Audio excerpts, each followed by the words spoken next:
有是西了啦， đấy 有是西了。 dùng luộc nó thế mua mua nó có phải có thể là khá bỏ lọ thế mà bỏ ai để bây giờ tụt to à tụt to á sao sao đó sao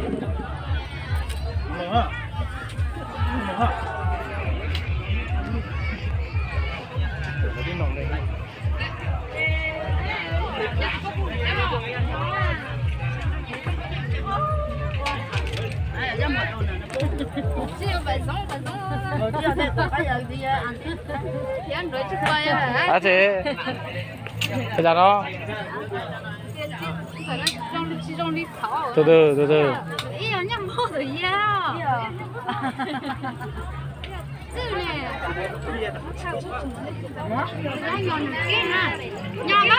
à để chính xác từ từ đấy để trả chỉ bao nhiêu tiền thế nhá là chỉ có tôi hôm nay bây giờ không gì là tao chỉ có tôi phao tao có thể tao có thể trả có chỉ bao nhiêu tiền thế nhá là xong rồi nhìn tới nhá nó gì cho lên thế một về thế một về nó mẹ chiếc này chiếc này nó chơi sao mày làm cái đi tớ một bé đó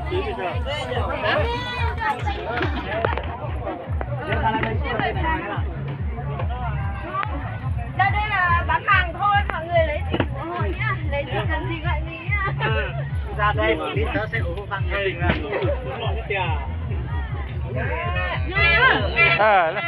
mà nhá cứ lại uống đi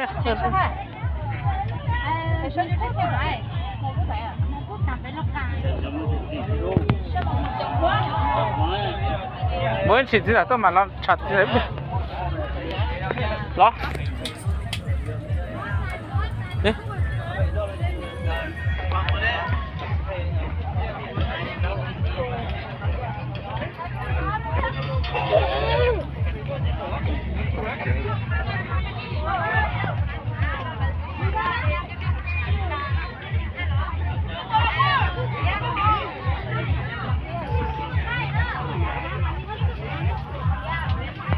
coi gì làm gì làm cái gì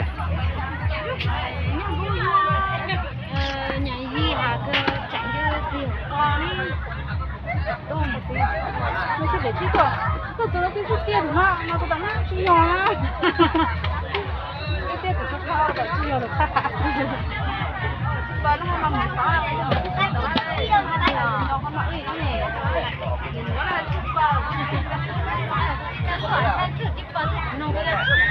không được nó mà ta được cái từ này mà chúng ta phải không chứ có một đây dư thôi một đây dư của hội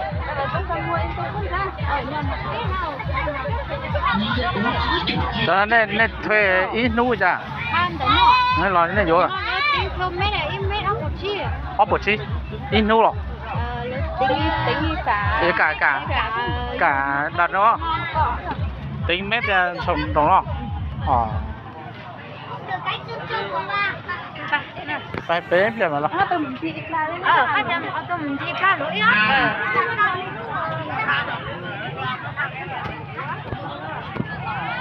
đâu rồi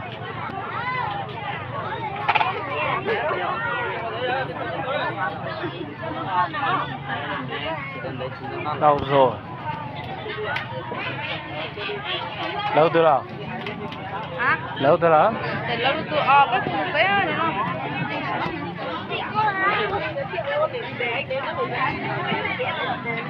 ông không phải là nhắc cái không nhưng mà bằng quá nhưng mà đi để em giới thiệu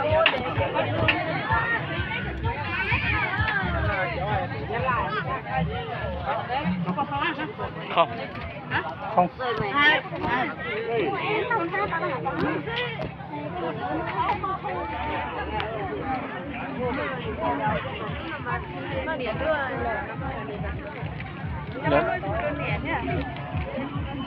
đỡ từ à chia chia cái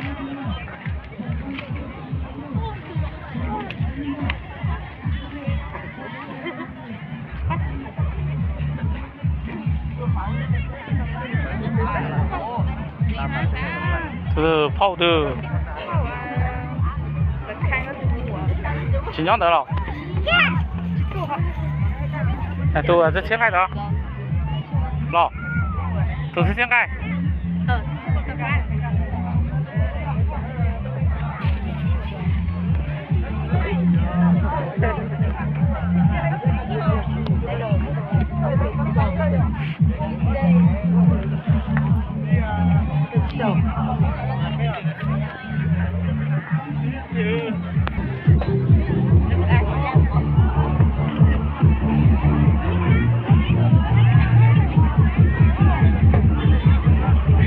到这了。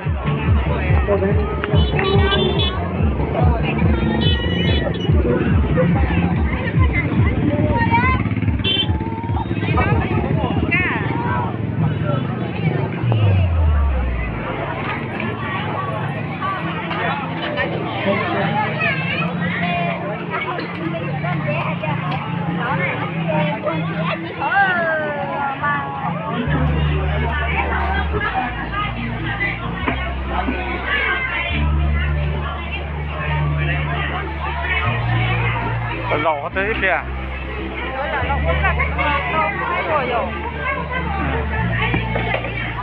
绕一边的。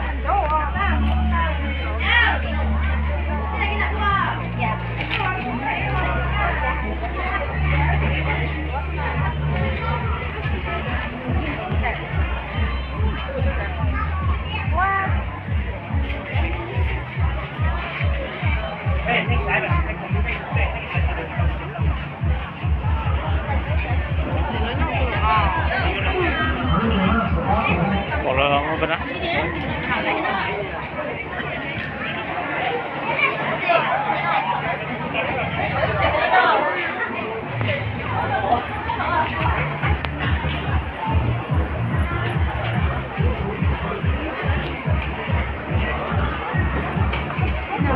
到了，一出来。香港大家依然係廣州人，我希望就咁多，咱們支持自己。giờ mà muốn cắt thế à? Chậu xe, mua là tao thế đó. Bây giờ phải giống được. Nó giờ chợ no ăn chơi, no xì.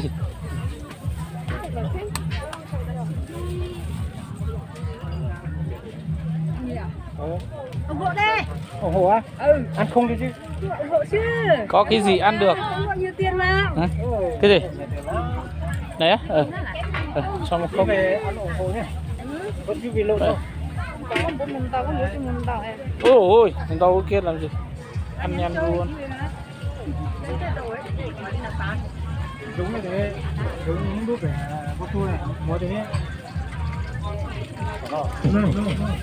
Thế rồi. Bỏ rồi. Bỏ lâu. Bỏ nó. Cái tao bỏ rồi à.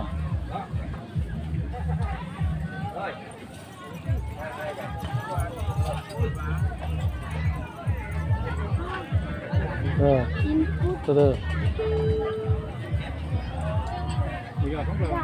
Điều nơi nhìn bước bộ không biết cuộc sống anh dạo này mới nào rồi anh vẫn như thế cô vẫn cô đơn sợ tôi lúc bối rối con tim anh ngặt lối lúc mình yêu thương Chị tao chưa? Chị tao á. Buồn tông á. Hả? Đâu rồi?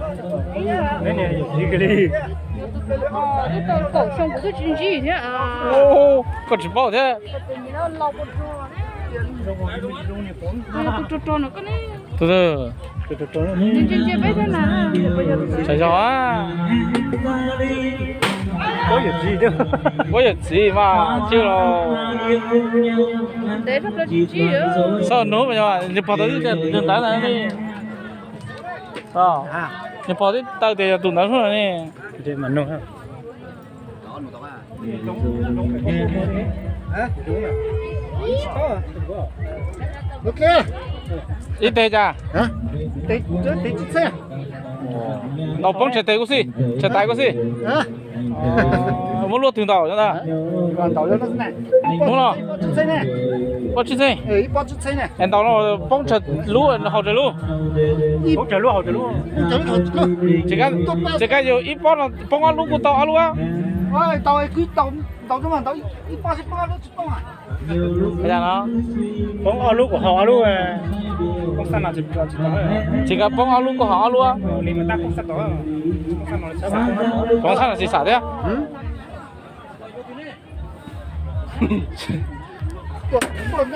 Tàu này có tuột tí thế nè. Ô, đây mà. Chỉ xả cái là vậy đó, nên chỉ tao khiên luột. Tốt. À. Chủ tướng này. Tốt lắm rồi. Chúng con đi nhà này.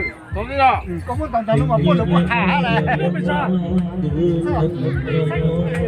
Và có lẽ anh cũng Tao này. Không cái thằng đánh tao. Ô này trò con đá luôn này, không tao. Hả? Nó sao đá luôn, nó tao.